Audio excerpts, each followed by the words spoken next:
নিয়ম ভেঙে Rangpur medical college হাসপাতালের প্যাথোলজি বিভাগ চলছে ইন্টার্ন টেকনিশিয়ানদের তত্ত্বাবধানে।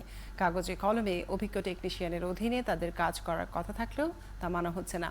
এতে ভয়ঙ্কর ঝুঁকির মুখে পড়েছে হাসপাতালটির চিকিৎসা সেবা, অভিযোগ করেছেন রোগীরা।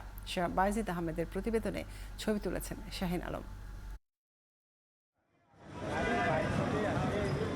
1968 সালে প্রতিষ্ঠিত রংপুর মেডিকেল কলেজ হাসপাতাল 2010 সালে 1000 শয্যার হাসপাতালে উন্নীত করা হয়।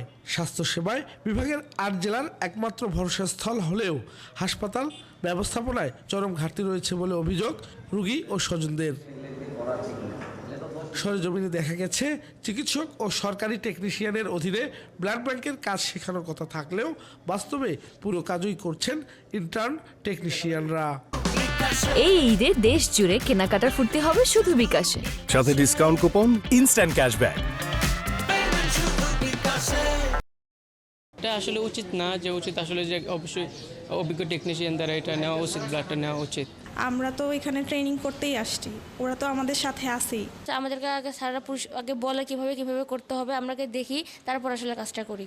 লোকবলের সংকট থাকায় শিক্ষারত বিভিন্ন প্রতিষ্ঠানের শিক্ষার্থীদের দিয়েই হাসপাতালের প্যাথোলজি ও ল্যাব চলছে।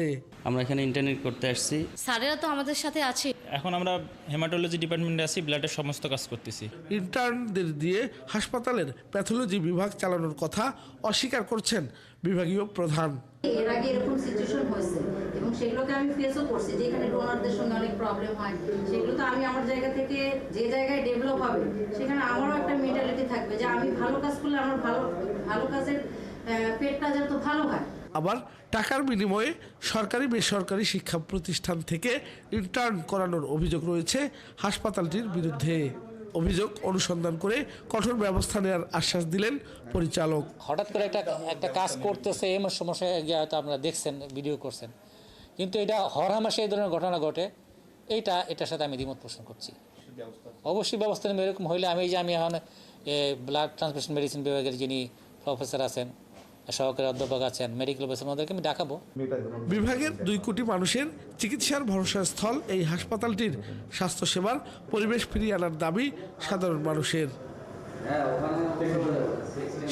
বায়েজিদ আহমেদ, 71, রংপুর।